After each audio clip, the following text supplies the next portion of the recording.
दोस्तों, आपका अपना YouTube channel Bihari coaching classes में हार्दिक स्वागत, अभिनंदन, वंदन है।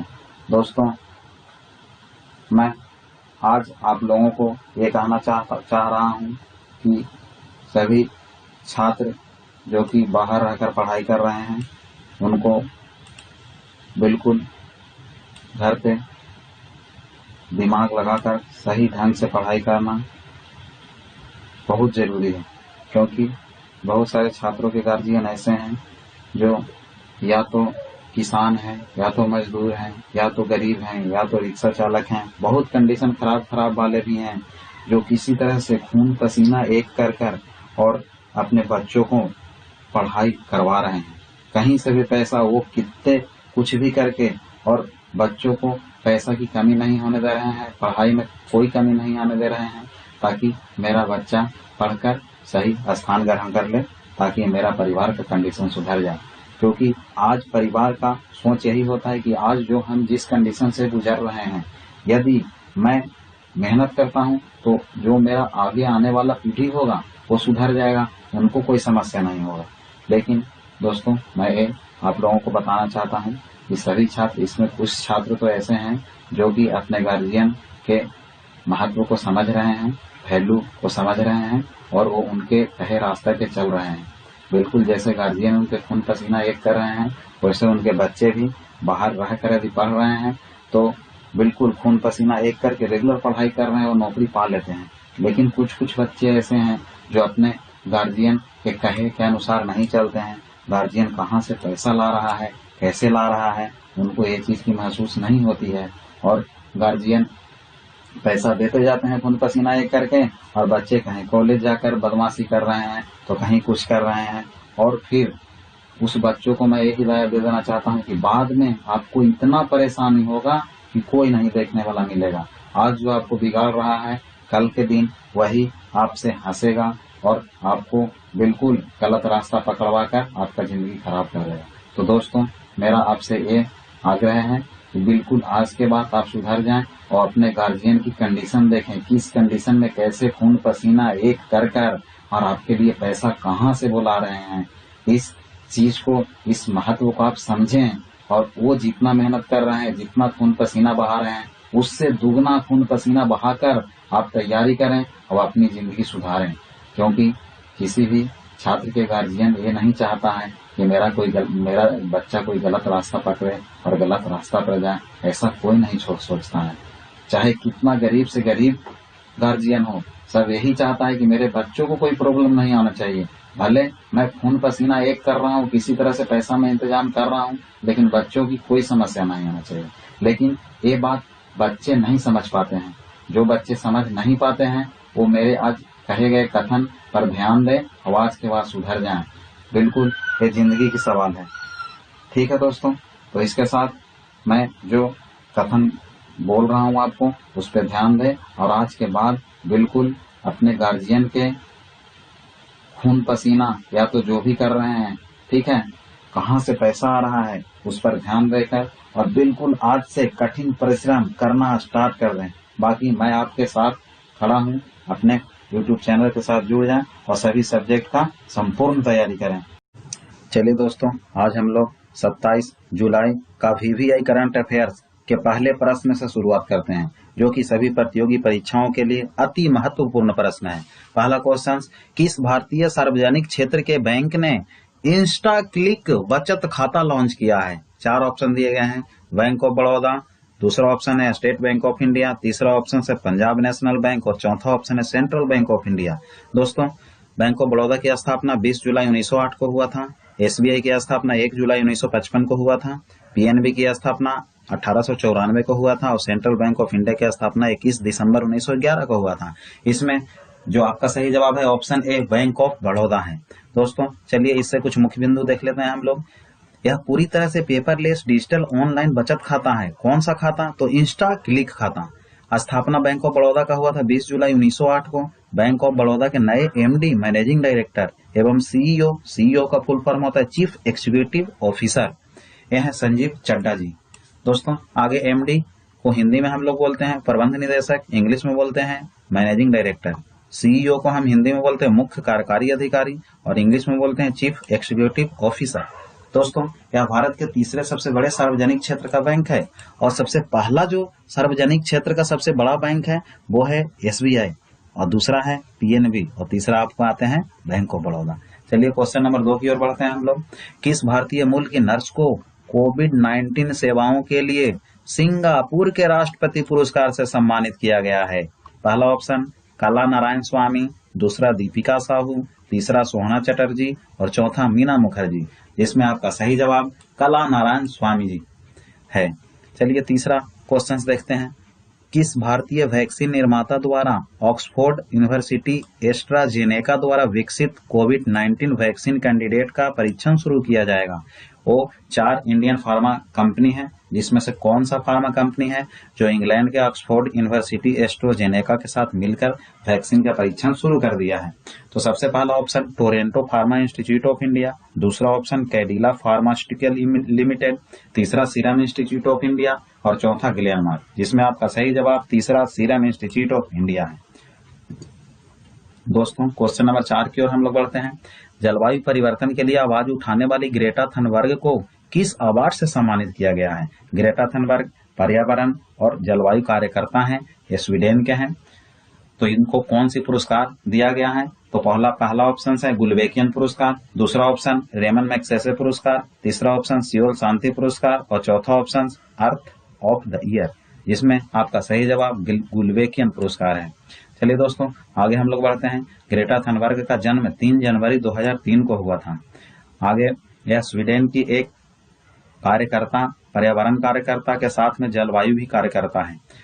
घेंघा की एक नई प्रजाति ग्रेटा थनबर्ग के नाम पर क्रेस्पेडोट्रोपिस ग्रेटा थनबर्ग रखा गया है। ग्रेटा थनबर्ग को 2019 में सम्यक जीविका पुरस्कार, जिसको इंग्लिश में हम बोलते हैं राइट लाइवलीहुड अवार्ड, से भी सम्मानित किया जा चुका है।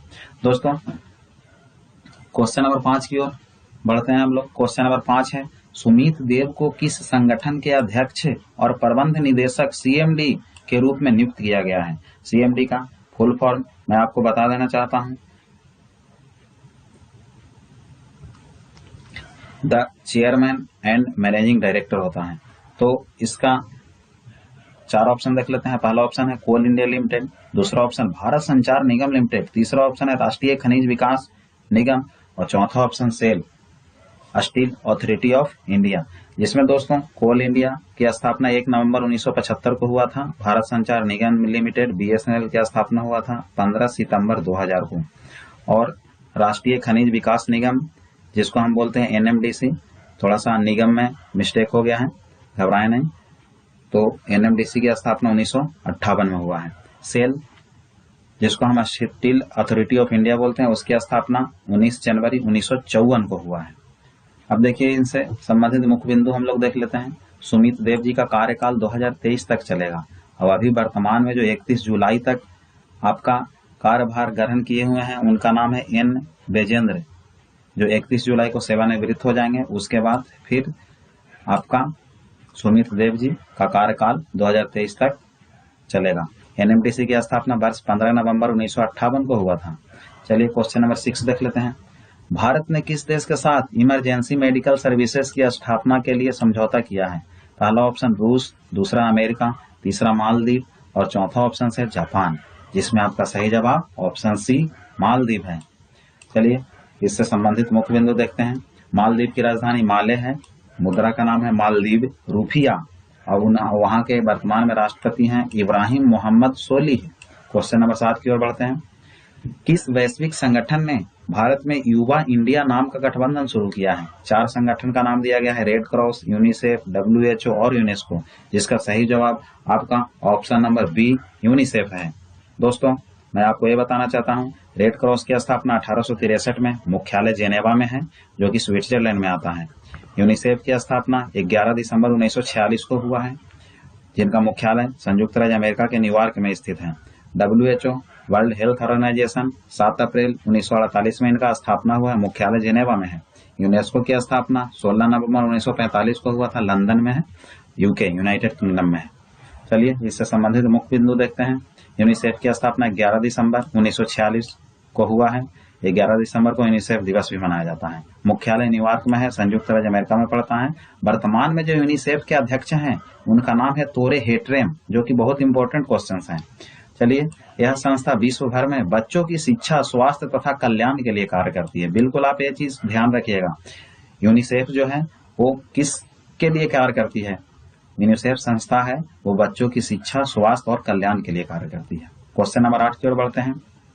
किस राज्य या केंद्र शासित प्रदेश ने अपने सभी पंचायत सदस्यों के लिए 25 लाख रुपए के बीमा कवर को मंजूरी दी है? 4 ऑप्शन दिए गए हैं। पहला जम्मू कश्मीर, दूसरा नई दिल्ली, तीसरा पंजाब और चौथा झारखंड, जिसमें आपका सही जवाब ऑप्शन ए जम्मू कश्मीर है। दोस्तों, इससे संबंधित मुख्य बिंदु, जम्मू कश्मीर के पहले उपराज्यपाल गिरीश चंद्र मुर्मू, जो कि बहुत इंपॉर्टेंट क्वेश्चन है, आपको याद करना है। लद्दाख के प्रथम उपराज्यपाल R.K. माथुर जी हैं। चलिए क्वेश्चन नंबर 9 की ओर बढ़ते हैं।